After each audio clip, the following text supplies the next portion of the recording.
السلام عليكم ورحمة الله وبركاته. أنا أقول لنا أفكار أضياش دخل كقبل كمدة على الكعي هل كان واحد ربع بين نبض بين الناس اللي بنقول الشقاقة دي صار كان عضي بهل يدي مدرس فرتك كيلومتر وشرب وسمرات إن الصون نقول أيام هذا أضياش دخل كمدة جنهاي في علماء بديك كفسرون يقبل كقال الكعي مدة ضد كتشوجة وحرمنا إن عن ماشى أصحابنا ما كسون نقول وحالي هذا سكول منه ودكتور ناس كمسة جنا tii hore oo culimadii isugu dhaceen dawlad goboleedka galmudug waan ogeyn waxba isaga darmado beledka isku soo galeen maamulka iyo ururka ursuno gacanta ku hayay balse mid shala dhacday waa 40 kilomitir loogu duulay qabrigii shuqiis culimada aad baan uga xunnaa hadaan odayaasha dhaqanka gobolka mudug nahay ama dadka ku sugan galmudug oo halka gaalkacay jooga aad baan uga xunnaa ururka sunno wal jamaa waa urur aad u balaaran waa urur caalamka laga yaqaano afangarasadiisuna ma aha dawlad goboleedka galmudug inuu maago ama qudaadaro ama kuraas ku qabsado ama magac ku qabsado iyo dawladda federaalka midna inuu gudbo qorshihiisu maaha habkiisu wuxuu yahay inuu la dagaalamo qawaariijta ururka al-shabaab inuu la dagaalamo ayuu yahay caalamkuna waa ku ogay annagu haddaan odayaasha dhaqanka nahay waxaan nahay sunna wal jamaa dadka halkan jooga sunna wal jamaa weeye meel kastoo jooga galgaduud iyo mudug axmed kaariye canshuurtu qaada galmudug state baa loo idmaday iibaan dawliye weeye oma aana idman ururka inuu la dagaalamo sunna wal jamaa oma aana idman sunna wal jamaa waxay diyaar u tahay dhammaan inay qawaariijta ururka al-shabaab la dagaalamaan ayay diyaar u tahay dawlad kuma aysan soo duulin midii shalay waxaa la colaadaada qafka goobaya boodkaagu qoriyeysta midii shalay waxaan saaraynaa axmed kaariye oo tilaabadaa jooji ha qaadin colaad qorqor madaxweynaha galmudug waan ku salaamaynaa madaxweynaha iyagii baa tahay tilaabadaa jooji daa culummada kuma socdaan qawaariijta al-shabaab bay u socdaan adiga kuma socdaan daa culummada haddaadan culummada dayn waan kacaynaa jiiris ku yaalaanana waxaan bogaadinaynaa baaq nabadeed ayaan bogaadinaynaa baaq nabadeed baan bogaadinaynaa fatan meeshaan uga hadli mayno haddaan dhaqanka iyo salaadiinta iyo culimaada diinka iyo gobolka mudug nahay nabad baan rabnaa ilaahay nabad baa laga baryaa axmed kaariyo culimada daawa ku soo jeedin sidaasaan warka uga baxaya wassalaamu calaykum waraxmatullahi wabarakaatu بسم الله الرحمن الرحيم الحمد لله سنة الله والصلاة والسلام على رسول الله صلى الله عليه وسلم إلهي ما هذا السلام ماشان سكوك كاني لما أنا علماء يضياش دغن كي برشلونة ماشان شوكته معكم السلام عليكم ورحمة الله وبركاته مدحوينا قرقر مدحنا وياه مدحوينها يقول إنه ست الله قاعدين واحد اللي يرد كوربا على الشباب باريسي واحد اللي ميسي جيل رجال فيون أنتو جيل فود جلوها جرى نبروي يروح تلاوة الوجيست قولكم ما أنت واحد كام مدن oo tilaabada ka mudan sida geesinimada lahayd awal tilaabada aad uga qaaday nimanka ka soo horjeeda maanta colaad ka mudan ee kuwii xisixiri lahaa ayaga shacabkaaga ahaa aad hawl gelin lahayd aad amri lahayd oo difaac gees ka gelin lahayd maanta inaad hadee la ku roon yahay waxa weeye in dhabarkaaga inaad ka rido maanta ma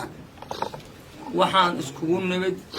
inaan ka hadalno dhibaatada ka dhacday behel anigu waxaan leedahay maamulka galmudug oo uu qoorqoor u weyn yahay وسمرهاب وما أهيدين معمول يا مدحويناس galmudug oo 12 qabiil ay dhisataa madaxweyne u tahay lixdeeda in dagaal ka dhaco oo qabiil la isku qabsado oo dagaal qawaarij baa la isku ogaaya shabaab dagaal waji kala ciidankii qaranka lagu wajaha wax abaara uma ahan qoorqoor waxaan leenahay si degdega gobolkaas lagu doorto madaxda lagaaga dhigay dagaalka ka socda waa inay u joojisaa xabadda ma aysan ka dhicin hadaa galmudug nin mas'uul u ah tahay dagaalka jooji amarkaagu ku socday hadda jooji maan leenahay hadaan shacbiyada dawladda loo yahay dawladda hadaan shacbiyadii galmudug nahay waxaan ku leenahay si degdega u jooji dawladda federaalka waxaan leenahay ra'iisul wasaaraha loo idmaday xilgaarsiinta asaga maanta dawladda waddanka ugu sareeya amar ha ku bixiyo xabadaas in la joojiyo hana joojiyo waa uu joojin karaa ra'iisul wasaaraha waxaan leenahay xabada jooji galmudug ka socota galmudug haday baabado doorasho ma jirayso caasimadeedana doorasho laguma qabanayo dagaal socda dagaalkuna waa daba dheeraanaya ra'iisul wasaarow waan ku ayisanayn waan ku taageernay waxaan kugu taageeranaa culummo iyo caamo iyo dadka islaamka oo dhan xabad dambe inaysan galmudug ka dhicin dawladda baaq baan u diraynaa madaxweyne axmed qoorqoor uu hogaaminayo baaq baan u diraynaayoo col annagu galmudug dhexbartankiisa uma annaa idman col galmudug ka dhexeeya uma annaan idman madaxweynena nooguma ahan wuxuu madaxweyne noogu yahay nabadayn isku keenis dadka nala midkaa inaan la tartanno oo dadkooda isku xiriiriyey oo nabadeeyey oo horukaca u socda buu madaxweyne noogu yahay inuu yidhaahdo ninkii anugu sida aan raba aan yeelin ha la soo xiro uma annaa idman annaga colaaddeennu waa meel maantay colkeennu waa mid isku mid baan nahay meeshaasaannu ka sugaynay haddana weli ka sugaynaa laakiin uma annaan idmantaas madaxweynaha iyo maamulkiisa iyo inta la socota iyo shacabkiisa dhammaan annagu colaad galmudug dhexdeeda uma annan cid aan u idmanna ma jidho waxaan leenaha waa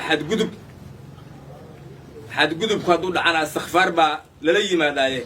ma ahan mar labaad in lagu sii rakaato ha la hakiyo meesheeda ha lagu hakiyo wixii dhac waa dhaceen laakiin yaan loo celin baan leenaha run ahaantiina waxaan u sheegaynaa galmudug annagoo ka mid ah inay culummada la diriraan waan ka daqranayna waanan ka xunna mana mataqaana umana dulqaadan karno runtaa idin sheegaynaa maxaa yeelay nabigu wuxuu yidhi calayhi الsalaatu wasalaam mathalu lmu'miniina fi tawaadihim wa taraaxumihim wa tacaadudihim ka mathali اljasadi اlwaaxidi إذا اشتكت منه عضو تداعى سائر الجسد بالحمى والسهر إلهي وحو رسولك سليا صلوات الله وسلامه عليه dadka mu'miniinta yaa mathalkoodu waxa weeye sida ay isku naxariisanayaan iyo sida ay isku jecel yihiin waxay ka dhigan yihiin baa layidhi ka mathali ljasadi alwaaxid hal jir oo kaliya ay ka dhigan yihiin bay ilaahaydi nabi rasuulkiisu leeyahay salawaatu wasalaamu calayh hal jir ay ka dhigan yihiin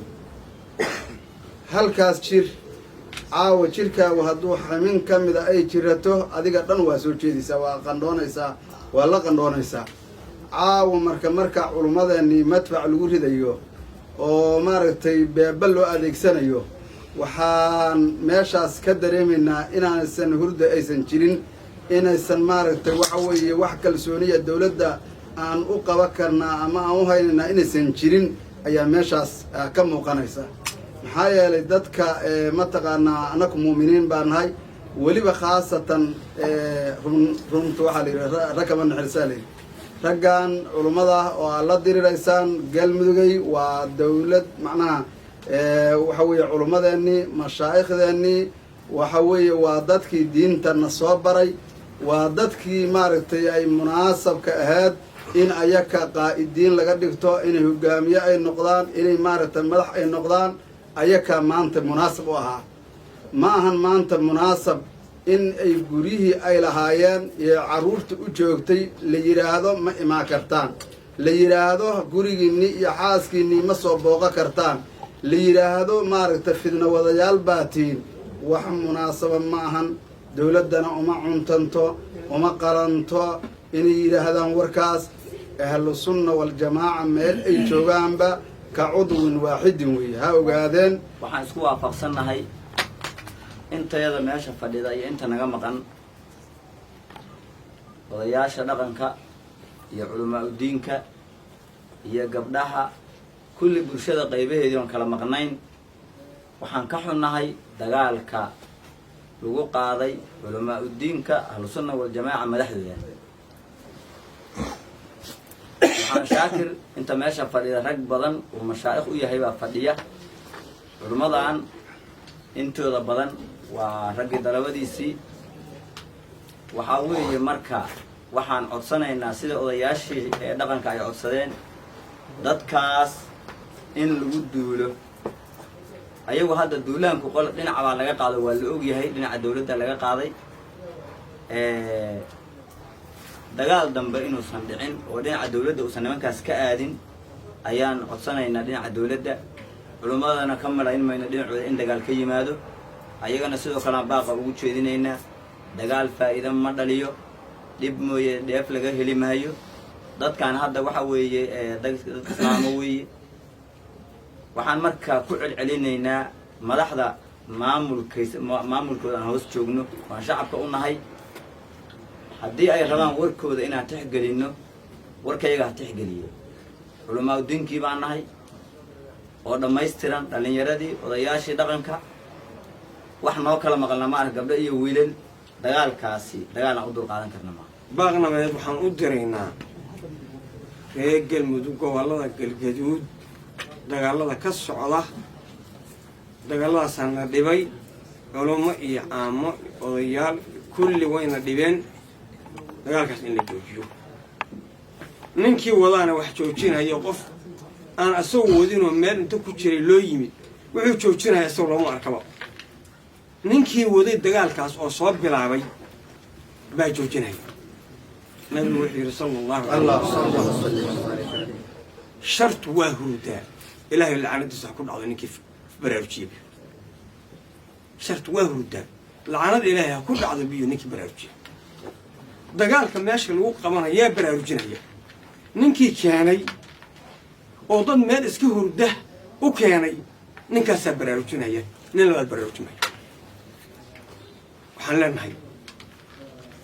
dawladda doorkii laga rabay baa laga rabaa shacabkoodii ay soo kordhin lahaayeen dhexgeli lahaayeen nabadayn lahaayeen waddada ku hagi lahaayeen la tashan lahaayeen oo maskaxda ka qabsan lahaayeen inay xilligan markii ay isku abaabuleen